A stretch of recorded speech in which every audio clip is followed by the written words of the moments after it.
Thank you for finding the time to review this web series. We hope you found it engaging and useful. This is Dr. Greg Hadley, the study's principal researcher, and I'm happy to share with you our findings. As I explained at the outset of the series, our intentions with this research is to contribute to the knowledge base on youth entrepreneurship. That is, how can we, as educators, help our students to build an entrepreneurial mindset with the associated skills and competencies so that they might use them later in life. In the introduction, I referred to youth entrepreneurship as a puzzle, but with missing pieces. The puzzle is partially built, and we know through previous research how to help our youth think and act entrepreneurially. For example, we know that entrepreneurial youth exhibit creativity, persistence, resourcefulness, and are adept at problem solving. We know that entrepreneurial youth are willing to take calculated risks. We know that they are intrinsically motivated and goal-oriented. And we also know that they benefit from mentors, including their parents, teachers, or practicing entrepreneurs. This study adds more to the youth entrepreneurship recipe. As we analyzed our data, we generated 8 conclusions, all of which have implications for teaching practice.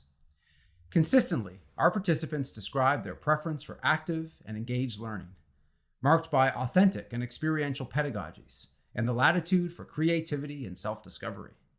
Conversely, there was also a pronounced dislike for more traditional approaches to teaching and learning, like rote memorization, lecture, and desk work. Regrettably, most participants described their high school learning as a non-engaging experience, teacher-led, with individual learning tasks, excessive testing, and prescriptive curriculum. Brian from Breton Brewing shared a compelling point.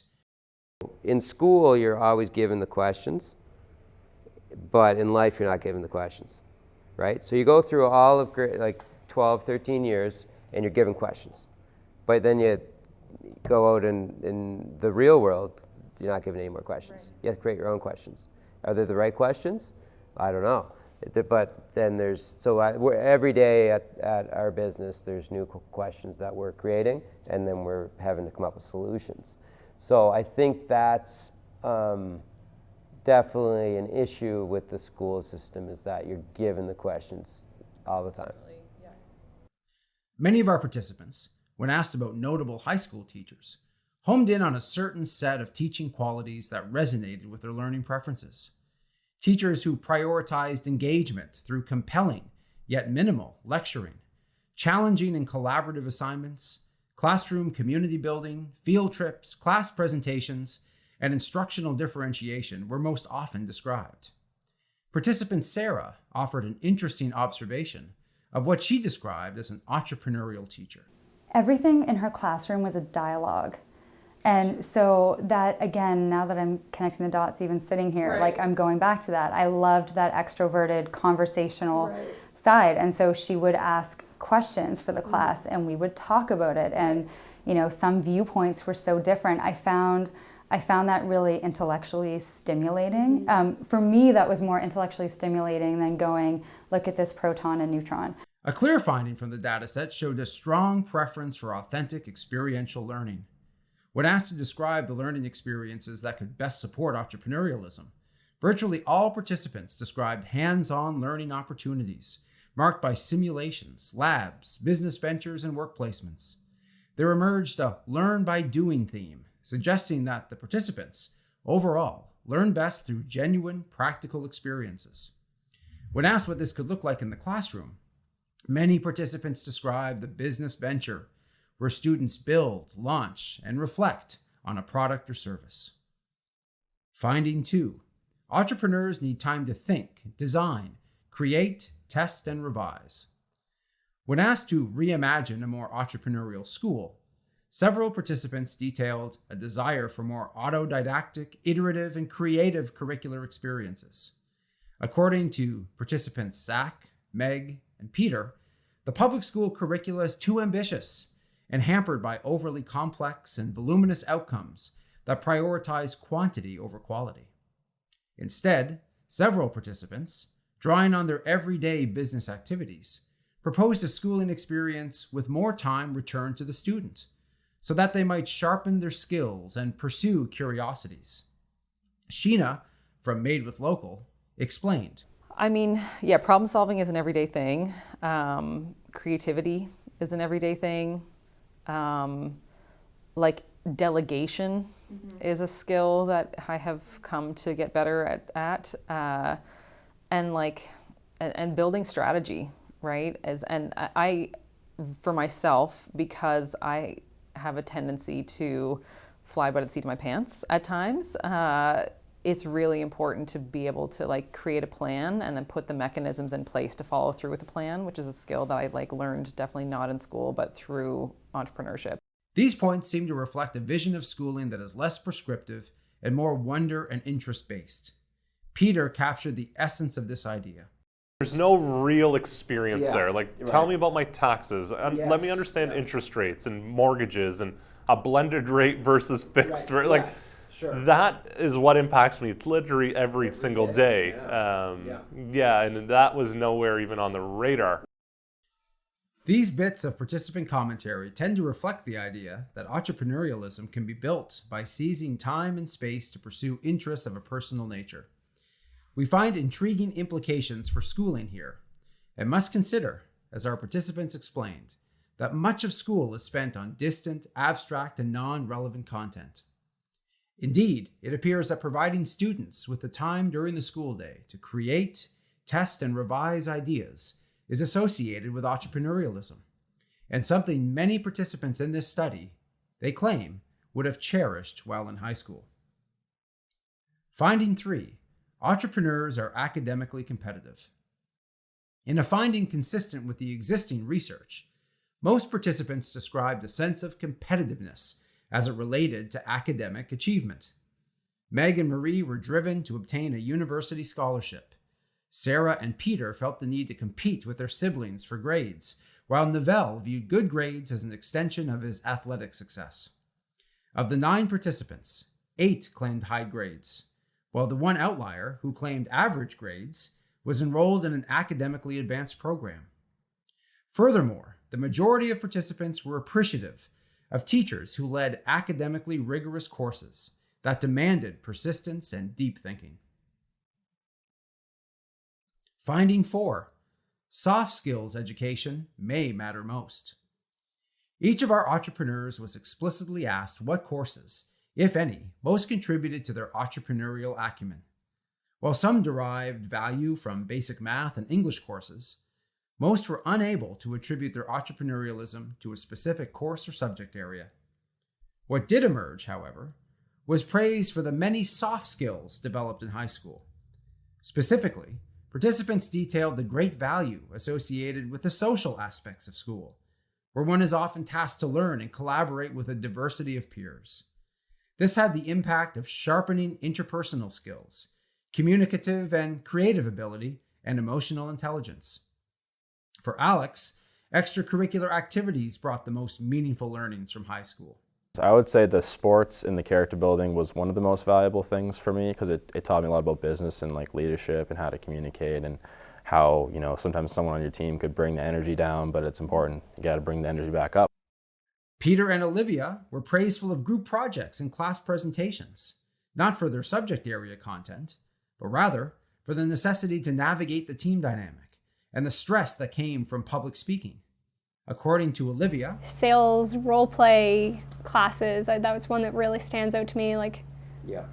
Yes, was it fun to get up there and try to sell something in front of 30 people? No, but is it useful? 100%. Sure. I can talk to anybody about Coldstream.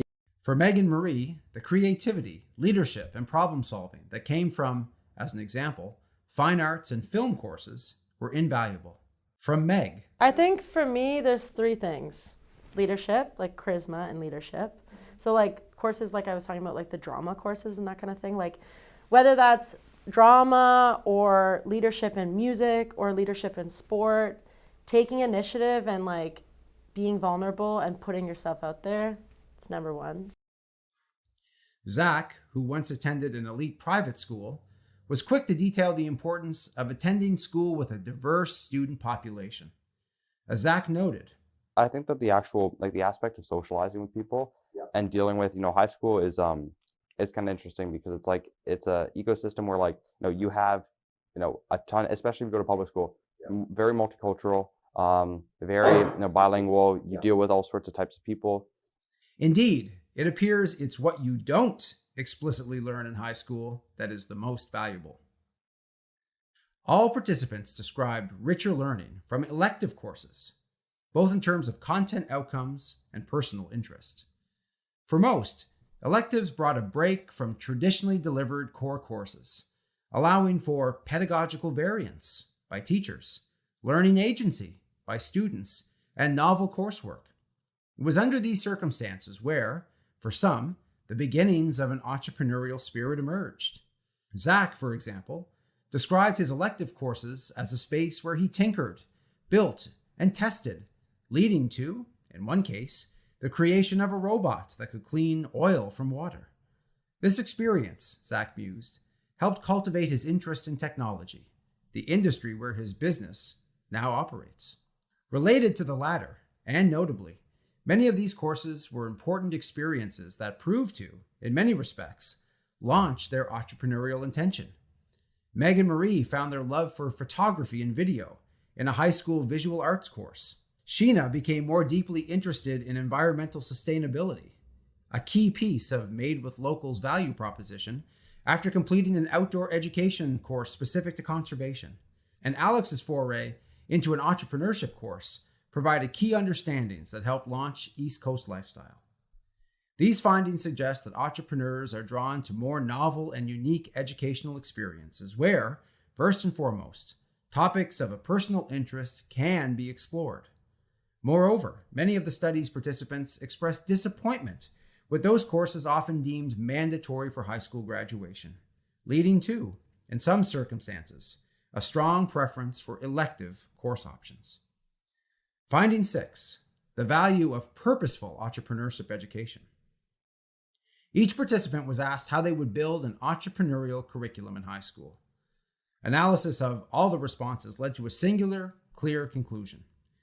Entrepreneurial motivation rests upon purposeful entrepreneurship education. Virtually all participants explained that direct exposure to entrepreneurship through courses and other learning experiences, like ventures, was the best method to build entrepreneurial motivation and maybe intention. Participant Sheena captured this sentiment. I think it is what entrepreneurship classes are doing now, right? They're encouraged to do is like to build business in the class, right? And that's something that I think back as being like a really cool way to potentially encourage young people to put their head in that space, like some of the most successful entrepreneurs didn't ever think twice about becoming an entrepreneur until they actually were. Many participants made call for more specific entrepreneurship or business learnings in high school. For Zach, encouraging students to take a law course with an eye on contracts would be valuable as they consider the legal implications for entrepreneurship. For Meg and Marie, a course on financial literacy with a focus on taxes, budgeting, payroll, and borrowing would serve students well. For Peter, helping students to understand interest rates, cost of goods, mortgages, and income statements represent some of the fundamentals of business. Overall, it is reasonable to conclude that the participating entrepreneurs see value in increasing students' exposure in specific courses or as part of existing courses to key practical parts of entrepreneurship. Finding 7, diversity matters. Working with others as a vital entrepreneurial skill was an evident theme from the data.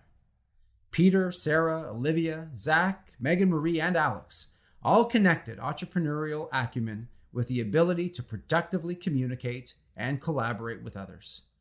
The idea behind this theme reflects a broader understanding of the need to engage with a diversity of people in school. This, as Zach explained, can allow for understanding multiple perspectives, the navigation of differences in opinion, and the consideration of how lived experience can impact decision-making. These sorts of interactions, Sarah and Peter noted, occur weekly in business and should be promoted in high school. Finding 8, the benefit of mentors. Consistent with the wider research literature on youth entrepreneurship, many of the study's participants gave credit to a mentor, a a family member, or someone from the community for watering the seeds of their entrepreneurialism. Novell described growing up in a highly entrepreneurial community. Peter, whose father operated a food service business in a shopping center food court, recounted spending hours at the family business after school, learning the craft, while Olivia and Zach benefited from parents who ran small businesses. Of the 9 participants, 6 could point to an immediate family member who was engaged in entrepreneurship. The impact of these relationships, as explained, was threefold. First, the study's participants simply gained exposure to entrepreneurship and came to see it as a viable career option later in life. Second, each participant learned how to run a business, acquiring the technical skills associated with accounting and finance. And third, many participants leaned on their mentors, later for advice or financial support. Accordingly, many participants saw great value in school-based mentorship programs, where high school students can connect with entrepreneurs and begin to consider the possibility of entrepreneurship. These learning experiences, it was argued, represent some of the most authentic ways to learn about entrepreneurship. In closing, these findings give us plenty to consider and challenge us to rethink our curriculum and teaching. As such, please continue on to the next video, where we consider how to build an entrepreneurial classroom.